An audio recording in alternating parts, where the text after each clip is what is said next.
അസ്സലാമു അലൈക്കും വറഹ്മത്തുള്ളാഹി വബറകാതുഹു. അൽഹംദുലില്ലാഹ് വസ്സലാത്തു വസ്സലാമു അലാ അഷ്റഫി റസൂലില്ലാഹ് വഅലാ ആലിഹി വസ്വഹ്ബിഹി അജ്മഈൻ. അമ്മാ ബഅദ്. അല്ലാഹു സുബ്ഹാനഹു വതആല നമ്മുടെ ഈ മജ്ലിസിനെ നമ്മിൽ നിന്നും കബൂലാക്കി തരുമാറാകട്ടെ. അറിഞ്ഞും അറിയാതെയും രഹസ്യവും പരസ്യവുമായി വന്നുപോയ സകല ദോഷങ്ങൾക്കും അല്ലാഹു അഫ്വ് നൽകുമാറാകട്ടെ. ആദ്യമായി നമ്മുടെ മജ്ലിസ് കാണുന്ന ആളുകൾ നമ്മുടെ ചാനൽ സബ്സ്ക്രൈബ് ചെയ്തതിന്റെ ശേഷം ഇൻഷാ അല്ലാഹ് മറ്റുള്ളവരിലേക്ക് എത്തിക്കുക. അല്ലാഹു തൗഫീഖ് നൽകുമാറാകട്ടെ. ഒരുപാട് ആളുകൾ ദുആ കൊണ്ട് വസിയ്യത്ത് ചെയ്തവരുണ്ട്. എല്ലാവരുടെ എല്ലാ ഹലാലായ മുറാദുകളും അല്ലാഹു ഹാസിലാക്കി കൊടുക്കുമാറാകട്ടെ. അതുപോലെ തന്നെ വളരെ വിഷമങ്ങൾ അറിയിച്ച ആളുകളുണ്ട്, പ്രയാസങ്ങളാൽ ജീവിക്കുന്ന ആളുകളുണ്ട്. എല്ലാവരുടെ എല്ലാ പ്രയാസങ്ങൾക്കും പരിശുദ്ധമാക്കപ്പെട്ട ഈ ഷിഫാഇന്റെ മജ്ലിസ് കാരണമായി, ഈ മജ്ലിസിൽ പങ്കെടുക്കുന്നതിന്റെ കാരണമായി, ഈ മജ്ലിസിൽ നിന്ന് ഓരോ അമലുകൾ സ്വീകരിക്കുന്നതിന്റെ പ്രതിഫലമായി അള്ളാഹു എല്ലാത്തിനും ഒരു പരിഹാരം കാണിച്ചു കൊടുക്കുമാറാകട്ടെ. ജീവിക്കുന്ന കാലത്തിൽ ഒരുപാട് ആവശ്യങ്ങളും ആഗ്രഹങ്ങളും ഉള്ളവരാണ് മനുഷ്യരായ നാം എല്ലാവരും. ഒരുപാട് പ്രയാസങ്ങളാൽ ബുദ്ധിമുട്ടുന്ന ആളുകൾ, സാമ്പത്തികമായി പ്രയാസപ്പെടുന്ന ആളുകൾ, അതുപോലെ തന്നെ പല വിഷമങ്ങളാലും പ്രയാസപ്പെടുന്ന ഒരുപാട് ആളുകൾ നമ്മുടെ ഇടയിലുണ്ട്. ഇത്തരത്തിലുള്ള പ്രയാസങ്ങളിൽ നിന്ന് നമുക്കൊരു രക്ഷ നേടാനും അതുപോലെ തന്നെ നമ്മുടെ ഖൽബിന്റെ ഉള്ളിലുള്ള ആഗ്രഹങ്ങൾ നിറവേറിക്കിട്ടാൻ വേണ്ടിയും നമ്മുടെ ഉദ്ദേശങ്ങൾ സഫലീകരിക്കാൻ വേണ്ടിയും പണ്ട് കാലം മുതലേ ആളുകൾ ചെയ്തു വരുന്ന ഒരു കർത്തവ്യമായിരുന്നു, ഒരു കർമ്മമായിരുന്നു ഖുതുബിയ്യത്ത് എന്നത്. പണ്ട് കാലം മുതലേ നമ്മുടെ വീടുകളിൽ നമ്മൾ എന്തൊരു ആവശ്യങ്ങൾ നിറവേറിക്കിട്ടാനും അതുപോലെ തന്നെ വരാനിരിക്കുന്ന ആഫത്ത്, ബലാ, മുസീബത്തുകൾ തട്ടി നീങ്ങാൻ വേണ്ടിയും പഴയ ആളുകളെല്ലാം, നമ്മുടെ തലമുറകളായ നമ്മുടെ മുമ്പുള്ള ആളുകൾ, മുൻഗാമികളായ ആളുകൾ ഖുതുബിയ്യത്തുകൾ നമ്മുടെ വീട്ടിൽ വെച്ച് നടത്താറുണ്ടായിരുന്നു. ഇന്ന് പല വീടുകളിൽ നിന്നും ഖുതുബിയ്യത്തെല്ലാം എടുത്തു പോയിട്ടുണ്ടെങ്കിലും വളരെ മഹത്വമായ ഒരു കർമ്മമാണ് ഈ ഖുതുബിയ്യത്ത് എന്നത്. നമ്മുടെ ആവശ്യങ്ങൾ വളരെ പെട്ടെന്ന് നിറവേറ്റി കിട്ടാനും നമ്മുടെ ആഫത്ത് ബലാഹുകൾ തട്ടി നീങ്ങാനും അതുപോലെ തന്നെ നമ്മുടെ ജീവിതത്തിൽ നമുക്കൊരു ഐശ്വര്യം ലഭിക്കാൻ വേണ്ടിയും ഈ ഖുതുബിയ്യത്ത് നമ്മൾ നമ്മുടെ വീട്ടിൽ വെച്ചുകൊണ്ട് നമ്മൾ നിർവഹിക്കണം. മഹാനായ ഔസുൽ-ആളമിനോടുള്ള മഹബ്ബത്തിന്റെ പേരിൽ സ്വദഖത്തുല്ലാഹിൽ ഖാഹിരി റളിയല്ലാഹു അൻഹു രചിച്ചതാണ് ഖുതുബിയ്യത്ത് എന്ന കാവ്യം. ഇതിന് ഒരുപാട്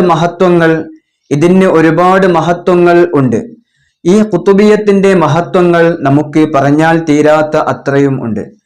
ഇൻഷാ അല്ലാഹ് ഇന്ന് നമ്മൾ മനസ്സിലാക്കേണ്ടത്, ഈ ഖുതുബിയ്യത്ത് നമ്മുടെ ആവശ്യങ്ങൾ നിറവേറി കിട്ടാനും നമ്മുടെ പ്രയാസങ്ങളിൽ നിന്ന് നമുക്ക് രക്ഷ നേടാനും ഈ ഖുതുബിയ്യത്ത് നമ്മൾ ഒരു അമലായി സ്വീകരിച്ചുകൊണ്ട് അത് നമ്മുടെ വീട്ടിൽ വെച്ചുകൊണ്ട് നിർവഹിച്ചു കഴിഞ്ഞാൽ ഇൻഷാ അല്ലാഹ് നമ്മുടെ പ്രയാസങ്ങൾക്കെല്ലാം നമുക്ക് പരിഹാരം ലഭിക്കും. അതുപോലെ തന്നെ നമുക്ക് നിറവേറി കിട്ടാനുള്ള ആവശ്യങ്ങൾ, ആഗ്രഹങ്ങൾ അതെല്ലാം സഫലീകരിക്കാനും ഈ ഖുതുബിയ്യത്ത് നമ്മെ സഹായിക്കുന്നു.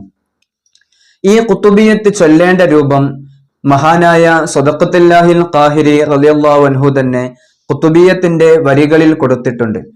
ഇൻഷാ അല്ലാഹ് അതിന്റെ 2 വരികളിലൂടെ ആ ഖുതുബിയ്യത്ത് നമ്മൾ എങ്ങനെ ചൊല്ലണം, നമ്മുടെ ആവശ്യങ്ങൾ നിറവേറാനും അതുപോലെ തന്നെ നമ്മുടെ പ്രയാസങ്ങളിൽ നിന്ന് നമുക്ക് രക്ഷ നേടാനും ഈ ഖുതുബിയ്യത്ത് നമ്മൾ എങ്ങനെ നിർവഹിക്കണം എന്നതിന്റെ രൂപം മഹാനായ സ്വദഖത്തുല്ലാഹിൽ ഖാഹിരി റളിയല്ലാഹു അൻഹു ഈ ഖുതുബിയ്യത്തിൽ വിവരിച്ചിട്ടുണ്ട്. ഇൻഷാ അല്ലാഹ് അതനുസരിച്ച് നമ്മൾ ഈ ഖുതുബിയ്യത്ത് നിർവഹിച്ചു കഴിഞ്ഞാൽ നമ്മൾ അനുഭവിക്കുന്ന വിഷമങ്ങൾ, നമ്മുടെ ഖൽബിന്റെ ഉള്ളിലുള്ള നേറുന്ന പ്രയാസങ്ങൾ, പ്രശ്നങ്ങൾ എല്ലാത്തിനും അല്ലാഹു ഒരു പരിഹാരം നമുക്ക് കാണിച്ചു തരും.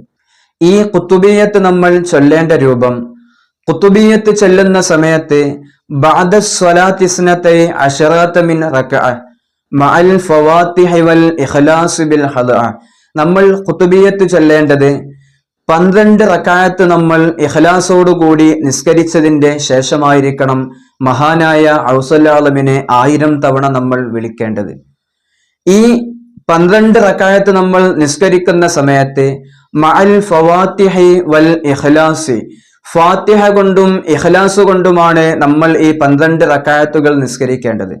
ഫാത്തിഹ സൂറത്ത് ഓതിയതിന്റെ ശേഷം ഇഖ്ലാസ് സൂറത്ത് ഓതിക്കൊണ്ടായിരിക്കണം ഈ 12 റക്അത്ത് നമ്മൾ നിസ്കരിക്കേണ്ടത്. അതുപോലെ തന്നെ വമയ്യുനാദിസ്മി അൽഫം ബി ഖൽവതിഹി അസ്മം ബി ഹിമ്മതിഹി സർമൻ ലി അഫ്വതിഹി അജബ്തഹു മുസ്രിഅൻ മിൻ അജലി ദഅവതിഹി ഫല്യദ്ഉ യാ അബ്ദൽ ഖാദിർ മുഹിയുദ്ദീൻ. നമ്മൾ ഈ വരിയിലൂടെ മനസ്സിലാക്കേണ്ടത് 1000 തവണ വമയ്യുനാദിസ്മി, ആരെങ്കിലും എന്റെ പേര് വിളിച്ചു കഴിഞ്ഞാൽ അൽഫം ബി ഖൽവതിഹി, നമ്മൾ 1000 തവണ വിളിക്കണം. 1000 തവണ ആരെങ്കിലും മഹാനായ ഔസല്ലാമിന്റെ പേര് വിളിച്ചു കഴിഞ്ഞാൽ അജബ്തഹു മുസ്രിഅൻ മിൻ അജലി ദഅവതിഹി, നമ്മൾ 1000 തവണ വിളിച്ചു കഴിഞ്ഞാൽ അത് ഇഖ്ലാസോട് കൂടെയാണെങ്കിൽ, നമ്മൾ ദുനിയാവിന്റെ ഒരു ചിന്തയുമില്ലാതെ ഖാലിസായ ഖൽബ് കൊണ്ട് നമ്മൾ വിളിച്ചു കഴിഞ്ഞാൽ ഇൻഷാ അല്ലാഹ് അതിന് അജബ്തഹു മുസ്രിഅൻ, വളരെ പെട്ടെന്ന് അതിന് ഇജാബത്ത് ലഭിക്കും. മഹാനായ ഔസല്ലാമിന്റെ പേരിലുള്ള ഈ ഖുതുബിയത്ത് നിർവഹിക്കേണ്ട രൂപം ഇങ്ങനെയാണ്.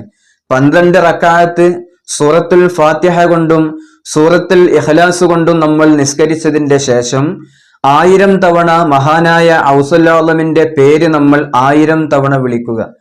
ഇങ്ങനെ വിളിച്ചതിന്റെ ശേഷം ഇഖ്ലാസോടുകൂടി ശുദ്ധമായ കൽബോടുകൂടി മറ്റു ചിന്തകളില്ലാതെ ഈ പേര് നമ്മൾ 1000 തവണ വിളിച്ചു കഴിഞ്ഞാൽ അജബ്തുഹു മുസ്രിഅൻ മിൻ അജലി ദഅവതിഹി, വളരെ പെട്ടെന്ന് തന്നെ നമുക്കതിന് ഇജാബത്ത് നൽകുന്നതാണ്.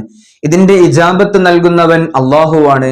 മഹാനായ ഔസല്ലാമിന്റെ പേര് 1000 തവണ വിളിച്ചുകൊണ്ട് അള്ളാഹുവിലേക്ക് തേടിക്കഴിഞ്ഞാൽ അള്ളാഹുവിലേക്ക് ഏറ്റവും അടുത്ത ഔലിയ ആയ മഹാനായ ഔസല്ലാമിന്റെ കറാമത്ത് കൊണ്ട്, അവിടുത്തെ ബറക്കത്ത് കൊണ്ട്, അവിടുത്തെ അളുമത്ത് കൊണ്ട് അള്ളാഹു സുബ്ഹാനഹു വ തആല എന്തൊരു ഉദ്ദേശം വെച്ചുകൊണ്ടാണോ നമ്മൾ ഈ ഖുതുബിയത്ത് നിർവഹിച്ചത്, ഇതിന് അള്ളാഹു വളരെ പെട്ടെന്ന് ഉത്തരം നൽകുന്നതാണ്. എന്താ കാരണം? മഹാനായ നബി സല്ലല്ലാഹു അലൈഹി വസല്ലമ തങ്ങളുടെ കുടുംബ പരമ്പരയിലെ 11ാമത്തെ പേരക്കുട്ടിയാണ് മഹാനായ ഔസല്ലാം റളിയല്ലാഹു അൻഹു. മഹാനവർകളുടെ ആണ്ടിന്റെ മാസമായ റബീഉൽ ആഖിറിന്റെ പോരിശ കൊണ്ട് അള്ളാഹു സുബ്ഹാനഹു വ തആല നമുക്ക് ഒരുപാട് നിഅമത്തുകൾ നമ്മുടെ ജീവിതത്തിൽ അള്ളാഹു നൽകുമാറാകട്ടെ. നമ്മുടെ സകല പ്രയാസങ്ങൾക്കും അള്ളാഹു പരിഹാരം നൽകുമാറാകട്ടെ.